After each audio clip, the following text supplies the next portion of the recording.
ഹേ everyone, travel സ്കീപ്പ് Malayali എന്ന് പറഞ്ഞ ഈ ഒരു ചാനലിലേക്ക് എല്ലാവർക്കും സ്വാഗതം. സോ ഇന്ന് ഞാനുള്ളത് നമ്മൾ തൃശ്ശൂരുള്ള ഹെറിറ്റേജ് റോയൽ എൻഫീൽഡ് ഷോറൂമിലാണ്. ഇവിടെ നമ്മുടെ ഏറ്റവും പുതിയ റോയൽ എൻഫീൽഡിൻ്റെ ഹിമാലയൻ 450യുടെ ഒരു വാക്ക് അറൗണ്ട് എടുക്കാൻ വേണ്ടി ഞാൻ വന്നതാണ്. സോ ഇന്നത്തെ നമ്മുടെ ഒരു വ്ളോഗ് എന്ന് പറഞ്ഞത് അത് ആ ഒരു വാക്ക് അറൗണ്ട് വീഡിയോ നിങ്ങളായിട്ട് ഷെയർ ചെയ്യുക എന്നുള്ളത് തന്നെയാണ് ഇന്നത്തെ നമ്മുടെ ഒരു വീഡിയോ എന്ന് പറയുന്നത്. അപ്പോൾ നിങ്ങൾ വീഡിയോ സ്കിപ്പ് ചെയ്ത വീഡിയോ ഫുള്ളായിട്ട് കാണാൻ. അപ്പോൾ നമുക്ക് നേരെ വീഡിയോയിലേക്ക് പോവാം.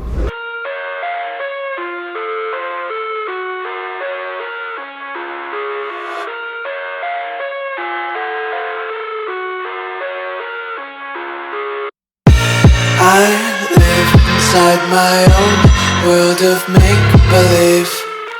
Kids screaming in the cradles, profanities. I see the world covered in bleach. Cross out the ones who heard my cries and watched me weep. I love everything. Fire spreading all. അതുകൊണ്ട് തന്നെ എനിക്ക് ഈ ഒരു വാഹനത്തിന് കുറച്ച് പറയാനുള്ള കാര്യം എന്ന് വെച്ചിട്ടുണ്ടെങ്കിൽ, കുറേ ആൾക്കാർ പറഞ്ഞു ഈ ഒരു മോട്ടോർ സൈക്കിളിന് വേറെ പല മോട്ടോർ സൈക്കിളായിട്ടും സാമ്യമുണ്ടെന്നൊക്കെ. അതൊക്കെ വെറും തെറ്റിദ്ധാരണ മാത്രമാണ്. പല ഷേപ്പിൻ്റെ കാര്യത്തിലൊക്കെ ഉണ്ടാവാം, പക്ഷേ നേരിട്ട് വന്ന് എക്സ്പീരിയൻസ് ചെയ്യുമ്പോൾ ഈ ഒരു വണ്ടിയെ നമുക്ക് വേറൊരു മോട്ടോർ സൈക്കിളായിട്ട് കമ്പയർ ചെയ്യാൻ പറ്റത്തില്ല. കാരണം എന്താണെന്ന് വെച്ചിട്ടുണ്ടെങ്കിൽ, ഒന്നാമത് തന്നെ ഇതിൻ്റെ ബോഡി സ്ട്രക്ചറും ബോഡി ക്വാളിറ്റിയും ബോഡി ഷേപ്പും ഡിസൈൻ ലാംഗ്വേജും കാര്യങ്ങളൊക്കെ തന്നെയാണ് ഇതിന് മെയിനായിട്ട് ഇമ്പോർട്ടൻസ് കൊടുക്കുന്നത്. അപ്പോൾ ഒരുപാട് ഞാൻ വലിച്ചു നീട്ടി വലിയ ഹിസ്റ്ററിയോ അല്ലെങ്കിൽ വലിയ കഥയൊന്നും പറഞ്ഞുകൊണ്ട് ഞാനിങ്ങനെ നിൽക്കുന്നില്ല. നമുക്ക് എന്തായാലും വണ്ടിയുടെ ഓരോ വിശേഷങ്ങളും കാര്യങ്ങളൊക്കെ നമുക്ക് നോക്കാം.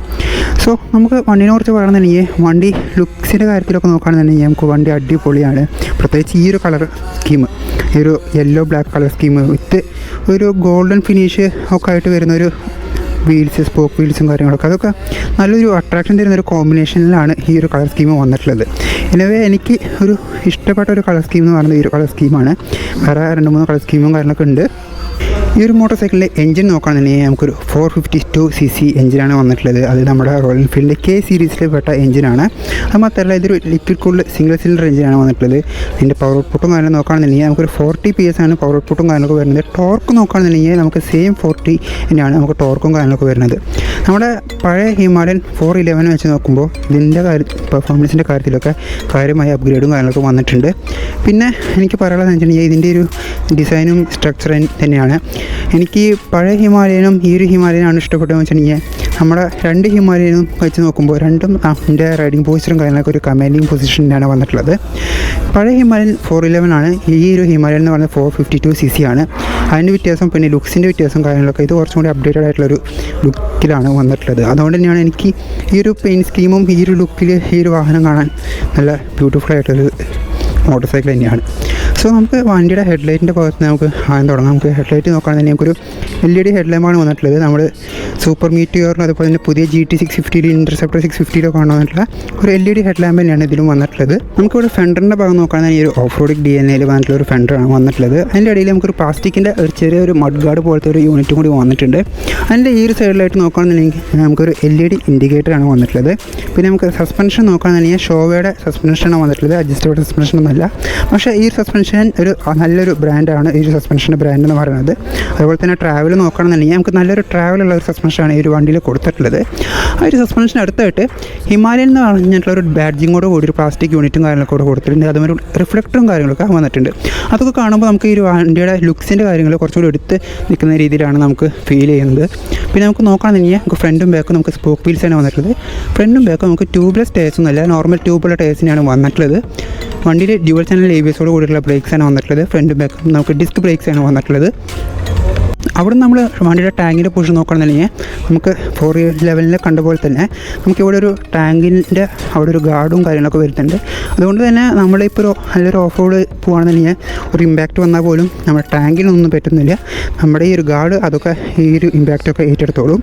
പിന്നെ നമുക്ക് നോക്കുകയാണെന്നുണ്ടെങ്കിൽ വണ്ടിയുടെ ഈ ഒരു സൈഡ് പ്രൊഫൈലും കാര്യങ്ങളൊക്കെ നോക്കുമ്പോൾ നമുക്കൊരു ക്യൂട്ട് ആയിട്ടുള്ള ഒരു രീതിയിലാണ് വന്നിട്ടുള്ളത്. പക്ഷേ ഈ ഒരു വണ്ടിയുടെ പവർ ഫിഗേഴ്സ് ആയാലും വണ്ടിയുടെ റൈഡിങ് ക്വാളിറ്റി ആയാലും വണ്ടിയുടെ ഒരു മിലിറ്ററി ഗ്രേഡഡ് ക്വാളിറ്റി ഒക്കെ നമുക്കിതിൽ ഫീൽ ചെയ്യാൻ പറ്റും. നമ്മൾ ഇപ്പുറത്തെ സൈഡിലേക്ക് നോക്കുകയാണെന്നുണ്ടെങ്കിൽ അപ്പുറത്ത് കണ്ടിട്ടുള്ള ഒട്ടുമിക്ക കാര്യങ്ങൾ തന്നെയാണ് ഇവിടെ വന്നിട്ടുള്ളത്. ഇവിടെ വരുന്നിട്ടുള്ള കുറച്ച് ചേഞ്ചസ് എന്ന് പറഞ്ഞാൽ നമ്മുടെ ബ്രേക്ക് ലിവേഴ്സിൻ്റെ ഒക്കെ കാര്യത്തിൽ തന്നെയാണ്. ബ്രേക്ക് ലിവേഴ്സ് നോക്കുകയാണെന്നുണ്ടെങ്കിൽ നിങ്ങൾക്കറിയാം ഇതൊരു പക്ക ഒരു ഓഫ് റോഡിക് DNA വന്നിട്ടുള്ള ഒരു മോട്ടോർ സൈക്കിളാണ്. അതുകൊണ്ട് തന്നെ ഒരു ഓഫ് റോഡിക് ബ്രേക്ക് ലിവേഴ്സും കാര്യങ്ങളൊക്കെയാണ് ഇതിൽ വന്നിട്ടുള്ളത്. അതുപോലെ തന്നെ ഈ ഒരു വാഹനത്തിൽ എക്സോസ്റ്റ് നോക്കുകയാണെന്നുണ്ടെങ്കിൽ നമ്മൾ മുമ്പ് കണ്ടുവന്നിട്ടുള്ള പോലെ വലിയ എക്സോസ്റ്റ് ഒന്നുമല്ല, ഒരു കുഞ്ഞൻ എക്സോസ്റ്റാണ്. പക്ഷേ ആ ഒരു എക്സോസ്റ്റ് പ്രൊഡ്യൂസ് ചെയ്യുന്ന സൗണ്ട് എന്ന് പറയുന്നത് നമ്മുടെ പഴയ റോയൽ എൻഫീൽഡിൻ്റെ അതേ DNA അല്ലെങ്കിൽ പഴയ 411 നല്ല രീതിയിൽ കമ്പൈൻ ചെയ്തിരിക്കുന്ന ഒരു സൗണ്ട് തന്നെയാണ് ഈ ഒരു എക്സോസ്റ്റ് പ്രൊഡ്യൂസ് ചെയ്യണത്.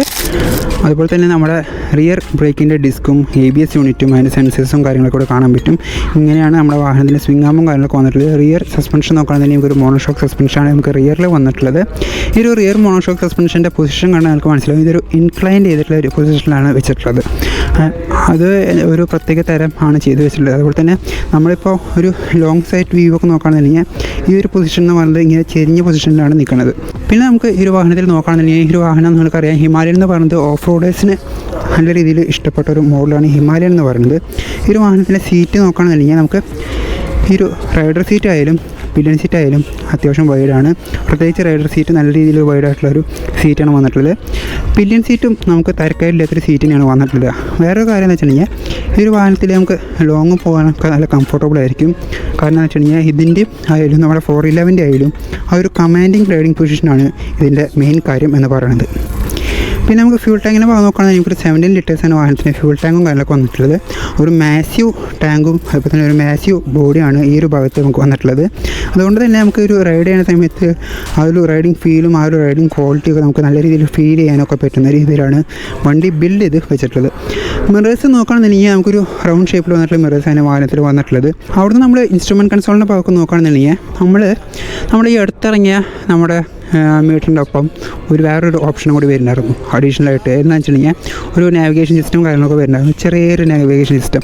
ആ ഒരു സിസ്റ്റം കുറച്ചും കൂടി ഒന്ന് വലുതാക്കി അതിൽ കുറച്ചും കൂടി ഒന്ന് ഫീച്ചേഴ്സ് ആഡ് ചെയ്ത രീതിയിലാണ് ഇപ്പോഴത്തെ ഒരു മീറ്റർ കൺസോൾ അല്ലെങ്കിൽ നമ്മുടെ മീറ്റർ യൂണിറ്റും കാര്യങ്ങളൊക്കെ വന്നിട്ടുള്ള ഇതൊരു പക്ക TFT കളർഫുൾ ഡിസ്പ്ലേയോട് കൂടി വന്നിട്ടുള്ള ഒരു ഇൻസ്ട്രുമെൻറ്റ് കൺസോളാണിത്. അവിടത്തേക്ക് നമുക്ക് പിന്നീട് വരാം. നമുക്ക് എന്തായാലും വണ്ടിയുടെ റിയർ ഭാഗവും കാര്യങ്ങളൊക്കെ നമുക്ക് നോക്കാം. സെക്കൻഡ് റിയർ പ്രൊഫൈലും കാര്യങ്ങളൊക്കെ നോക്കുകയാണെന്നുണ്ടെങ്കിൽ നമുക്ക് ഈ ഒരു വാഹനത്തിൽ സ്പെഷ്യലായിട്ട് വന്നിട്ടുള്ള രീതി എന്ന് പറഞ്ഞത് ഇതിൽ നമുക്ക് ടെയിൽ ലാമ്പ് ഇല്ല.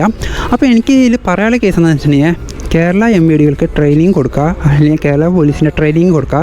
ഈ ഒരു മോട്ടോർ സൈക്കിളിൽ റിയറിൽ ടെയിൽ ലാമ്പ് ഇല്ല എന്നുള്ളത് ഞങ്ങൾ പോലെയുള്ള പാവപ്പെട്ട ആൾക്കാർ, ഈ വാഹനം മേടിക്കുന്ന പാവപ്പെട്ട ആൾക്കാർ ചിലപ്പോൾ പെട്ടുപോകും. കാരണം വെച്ചാൽ നിങ്ങൾ ഇങ്ങനെ ഒരു കാര്യം പറഞ്ഞ് ഞങ്ങളെ കൊണ്ട് ഫൈൻ അടപ്പിക്കാനുള്ള ചാൻസും ഉണ്ട്.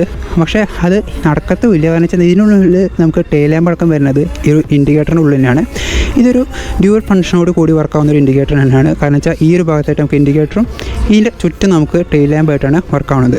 സോ അതൊരു വെറൈറ്റി ടൈപ്പ് ഓഫ് ഡിസൈൻ കോൺസെപ്റ്റായി റോയൽ എൻഫീൽഡ് കൊണ്ടുവന്നത്. നമ്മൾ വലിയ സൂപ്പർ ബൈക്സിൽ കൊണ്ടുവന്നിട്ടുള്ള ഡിസൈനാണ്, നമ്മുടെ S1000RR കൊണ്ടുവന്നിട്ടുള്ള ഒരു രീതിയാണ്. പക്ഷേ ഈ ഒരു വണ്ടിയിലേക്ക് അത് വന്നപ്പോൾ ഇപ്പോഴത്തെ ഈ ഒരു പീരീഡ് ഓഫ് ടൈം വെച്ചാൽ ഇപ്പോൾ ഈ ഒരു സീസണിൽ ഇപ്പോൾ ആരും അങ്ങനെ ഈ ഒരു സ്പെഷ്യലായിട്ടുള്ള ഈ ഒരു ഡിസൈനും കാര്യമൊന്നും ഇറക്കിയിട്ടില്ല.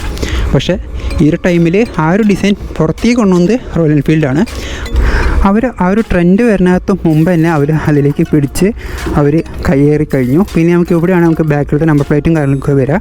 ഇവിടെയാണ് അതിൻ്റെ ലാമ്പും കാര്യങ്ങളൊക്കെ വന്നിട്ടില്ല. ഇവിടെ നമുക്കൊരു റിഫ്ലക്ടർ യൂണിറ്റും കാര്യങ്ങളൊക്കെ ഇവിടെ കാണാം. ഈ സൈഡിലേക്ക് നോക്കുകയാണെന്നുണ്ടെങ്കിൽ നമുക്കൊരു സാരി ഗാർഡും കാര്യങ്ങളൊക്കെ ഇവിടെ കാണാൻ പറ്റും. ഞാൻ നേരത്തെ പറഞ്ഞ ആ ഒരു ഇൻക്ലൈൻഡ് പൊസിഷൻ നിങ്ങൾക്ക് ഇങ്ങനെ നിൽക്കുമ്പോൾ നിങ്ങൾക്ക് നല്ല രീതിയിൽ ഫീൽ ചെയ്യാൻ പറ്റും. ഇനിയിപ്പോൾ വണ്ടിയുടെ ഗിയർ ബോക്സിൻ്റെ ഭാഗം നോക്കുകയാണെന്നുണ്ടെങ്കിൽ നമുക്ക് ഒരു 6 സ്പീഡ് ഗിയർ ബോക്സാണ് വന്നിട്ടുള്ളത്. വണ്ടി നമുക്ക് അത്യാവശ്യം നല്ല രീതിയിൽ ഓഫ് റോഡ് ചെയ്യാൻ പറ്റുന്ന രീതിയിലാണ് വണ്ടിയുടെ പോസ്ചറും കാര്യങ്ങളൊക്കെ വന്നിട്ടുള്ളത്. ഇപ്പോൾ ഈ ഒരു വാഹനം കണ്ടപ്പോൾ എനിക്ക് സത്യമായിട്ട് എനിക്ക് ഓഫ് റോഡ് ചെയ്യാൻ തോന്നുന്നുണ്ട്. കാരണം വെച്ചാൽ ആ ഒരു രീതിയിലാണ് വണ്ടിയുടെ DNA കൊടുത്തിട്ടുള്ളത്. ഇപ്പോൾ നോർമൽ നമ്മൾക്ക് ഒരുപാട് ഓഫ് റോഡ് ബൈക്സ് മാർക്കറ്റിലുണ്ടെങ്കിൽ പോലും റോയൽ എൻഫീൽഡിൻ്റെ സീരീസിൽ വരുന്ന ഈ ഹിമാലയൻ എന്ന് പറഞ്ഞ സീരീസിൽ വരുന്ന മോട്ടോർ സൈക്കിൾ കുറച്ചും കൂടി ഒന്ന് അട്രാക്റ്റീവ് അല്ലെങ്കിൽ ഒരു യൂണീക്നെസ് കീപ്പ് ചെയ്യുന്ന കുറച്ച് മോട്ടോർ സൈക്കിൾ സീരീസാണ് ഈ ഒരു ഹിമാലയൻ എന്ന് പറഞ്ഞ സീരീസ്. ഇനിയിപ്പോൾ നമുക്ക് എന്തായാലും വണ്ടിയുടെ ഇൻസ്ട്രുമെൻറ്റ് കൺസോളും സ്വിച്ച് കേസും കാര്യങ്ങളൊക്കെ നമുക്ക് ഓരോന്നായിട്ട് നോക്കാം. സോ ഇതാണ് നമ്മുടെ ഈ ഒരു മോട്ടോർ സൈക്കിൾ ഇൻസ്ട്രുമെൻറ്റ് കൺസോളും കാര്യങ്ങളൊക്കെ വന്നിട്ടുള്ളത്. നമുക്ക് അത്യാവശ്യം എല്ലാ ഓപ്ഷനും കാര്യങ്ങളൊക്കെ ഈ ഒരു ഇൻസ്ട്രുമെൻറ്റ് കൺസോളിൽ വരുന്നുണ്ട്. നമുക്കിവിടെ സ്പീഡോമീറ്റർ സെൻസറും ഓഡോമീറ്ററും കാര്യങ്ങളൊക്കെ ഇവിടെ വരുന്നുണ്ട്. ഗിയർ പൊസിഷൻ ഇൻഡിക്കേറ്ററും കാര്യങ്ങളൊക്കെ ഇവിടെ വരുന്നുണ്ട്. ഫ്യൂവലിൻ്റെ കുറച്ചുള്ള റേഞ്ചും കാര്യങ്ങളൊക്കെ ഇവിടെ കാണിക്കും നമുക്ക്. അതുപോലെ തന്നെ വേറെ വാണിംഗ് ലാംപ്സ് ഒക്കെ ഇതിൽ ഇൻബിൽട്ടായിട്ട് വരുന്നുണ്ട്. പിന്നെ RPM കുറച്ച് നിങ്ങൾ പേടിക്കുന്ന വേണ്ട. RPM ലൈറ്റ് നമുക്ക് ഈ ഒരു ഭാഗത്തായിട്ടാണ് കാണാൻ. നിങ്ങൾക്കിപ്പോൾ എത്രത്തോളം കാണുന്നത് എനിക്കറിയില്ല. ഞാൻ ഓടോ ഓഫാക്കി ഓണാക്കാം. ഇപ്പോൾ RPM ലൈറ്റിൻ്റെ കണ്ടോ ഇങ്ങനെ കയറി പോകണം. അതാണ് നമ്മുടെ RPM ലൈറ്റ് എന്ന് പറയുന്നത്. സോ ഒരുപാട് ഫീച്ചേഴ്സോട് കൂടിയൊക്കെ വരുന്ന ഒരു ഇൻസ്ട്രുമെൻറ്റ് കൺസോളിനാണ്. ഇതിൽ നമുക്ക് മ്യൂസിക് പ്ലേ ബാക്ക് കൺട്രോൾ ചെയ്യാനും ബ്ലൂടൂത്ത് കണക്ടിവിറ്റി, ഈവൻ ഗൂഗിൾ മാപ്പിന് നമ്മൾ വേറെ മൊബൈൽ ഹോൾഡറൊന്നും വെച്ച് ഗൂഗിൾ മാപ്പ് നോക്കേണ്ട ആവശ്യമൊന്നുമില്ല. നമുക്ക് ഇൻബിൽറ്റ് ഗൂഗിൾ മാപ്പ് ഇതിൽ വരുന്നുണ്ട്. അതൊക്കെയാണ് സ്പെഷ്യാലിറ്റി എനിക്ക് ഈ ഒരു മോട്ടോർ സൈക്കിളിൽ തോന്നിയത്. കാരണം വെച്ചാൽ ആരും കൊണ്ടുവരാത്ത ഫീച്ചേഴ്സ് കൊണ്ടുവരുമ്പോഴാണല്ലോ നമുക്ക് ഒരു വാഹനം എപ്പോഴും ഒരു വ്യത്യസ്തമായി നിൽക്കുന്നത്. ആ ഒരു രീതിയിലാണ് ഈ മോട്ടോർ സൈക്കിൾ കൊണ്ടുവന്നിട്ടുള്ളത്. സ്വിച്ച് ഗിയേഴ്സ് നോക്കുകയാണെന്നുണ്ടെങ്കിൽ നമുക്ക് കുറച്ച് അട്രാക്റ്റീവ് ആയിട്ടുള്ള രീതിയിലാണ് സ്വിച്ച് ഗിയേഴ്സ് വന്നിട്ടുള്ളത്. ഹെഡ്ലൈറ്റ് കൺട്രോൾ ചെയ്യാനുള്ള ഹൈ ബീം ലോ ബീമൊക്കെ കൺട്രോൾ ചെയ്യാനുള്ള സ്വിച്ച് നമുക്ക് ഇവിടെയാണ് വന്നിട്ടുള്ളത്. അതുപോലെ തന്നെ പാസ് എന്ന് പറയുമ്പോൾ നമുക്ക് ഈ ഒരു ഭാഗത്തേക്ക് പുഷ് ചെയ്യുമ്പോഴാണ് നമുക്ക് പാസ് വരുന്നത്. അതുപോലെ തന്നെ നമുക്ക് ഈ ഒരു മീറ്ററിൽ കൺട്രോൾ ചെയ്യാൻ വേണ്ടിയിട്ടുള്ള ഒരു ഹോം ബട്ടണും ഇവിടെ കൊടുത്തിട്ടുണ്ട്. ഇൻഡിക്കേറ്റർ ഇവിടെ വന്നിട്ടുണ്ട്, ഹോൺ വന്നിട്ടുണ്ട്. അതുപോലെ തന്നെ നമുക്ക് ആ ഒരു മീറ്റർ കൺട്രോൾ ചെയ്യാൻ വേണ്ടി ഒരു മൾട്ടി ഡയറക്ഷണൽ ഒരു ടോഗിൾ ബട്ടൺ ഇവിടെ വന്നിട്ടുണ്ട്. അതിന് മാറ്റിനനുസരിച്ച് നമുക്കിവിടെ കൺട്രോൾ ചെയ്യാനൊക്കെ പറ്റും. അതുപോലെ തന്നെ അങ്ങനെ പല ഓപ്ഷൻസും അതിലൊക്കെ ഇതിൽ തന്നെ കൺട്രോൾ ചെയ്യാം.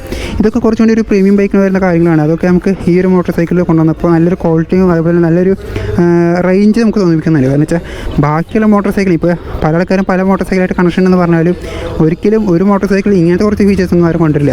കുറച്ചും കൂടി റൈഡറിന് കംഫർട്ടബിൾ ആക്കി കിട്ടിയില്ലെങ്കിൽ റൈഡറിനെ കുറച്ചും കൂടി ഈസി ആയിട്ട് ആക്സസ് ചെയ്യാൻ പറ്റുന്ന രീതിയിലാണ് സ്വിച്ച് ഗിയേഴ്സ് അടക്കം കൊടുത്തിട്ടുള്ളത്. പിന്നെ നമ്മൾ റൈറ്റ് സൈഡിൽ സ്വിച്ച് ഗിയേഴ്സ് നോക്കുകയാണെന്നുണ്ടെങ്കിൽ നമുക്ക് ഒറ്റൊരു സ്വിച്ചിൽ തന്നെയാണ് കിൽ സ്വിച്ച്, അതുപോലെ തന്നെ കിൽ സ്വിച്ച് ഓണ്, സെൽഫും വന്നിട്ടുള്ളത്. ഇവിടെ നമുക്ക് മോഡ്സ് ചേഞ്ച് ചെയ്യാനുള്ള ഒരു ഓപ്ഷനും കാര്യങ്ങളൊക്കെ വന്നിട്ടുണ്ട്. അങ്ങനെ കുറേ കാര്യങ്ങളാണ് വന്നിട്ടുള്ളത്. മിറേഴ്സിൻ്റെ കാര്യം നോക്കുകയാണെന്നുണ്ടെങ്കിൽ ഈ പറഞ്ഞ മാതിരി നേരത്തെ പറഞ്ഞ മാതിരി റൗണ്ട് മിറേഴ്സാണ്, പക്ഷേ നല്ല സ്ട്രോങ് ആയിട്ടുള്ള മിറേഴ്സാണ്. അതൊക്കെ ഈ ഒരു വാഹനത്തിൻ്റെ ഒരു പ്ലസ് പോയിൻ്റ് എന്ന് പറയാൻ പറ്റുന്ന കാര്യങ്ങൾ തന്നെയാണ്. പിന്നെ ലിവേഴ്സ് നമുക്ക് വന്നിട്ടുള്ളത് നോർമൽ ലിവേഴ്സ് തന്നെയാണ്, പക്ഷേ അഡ്ജസ്റ്റബിൾ ഒന്നുമല്ല. അത് നമുക്ക് രണ്ട് സൈഡിലും നമുക്ക് നോർമൽ ലിവേഴ്സ് തന്നെയാണ് വന്നിട്ടുള്ളത്, അഡ്ജസ്റ്റബിൾ ആയിട്ടുള്ള ലിവേഴ്സ് ഒന്നുമില്ല. വാഹനത്തിൻ്റെ കീ നോക്കുകയാണെന്നുണ്ടെങ്കിൽ ടിപ്പിക്കൽ റോയൽ എൻഫീൽഡിൻ്റെ ഒരു റൗണ്ട് ഷേപ്പിലുള്ള ഒരു കീനാണ് വന്നിട്ടുള്ളത്. കയ്യിൽ വ്യത്യാസമൊന്നും വന്നിട്ടൊന്നുമില്ല. ഈ ഒരു വാഹനത്തെ കുറിച്ച് പറയുകയാണെന്നുണ്ടെങ്കിൽ ഇതൊക്കെയാണ് വിശേഷങ്ങളും കാര്യങ്ങളൊക്കെ.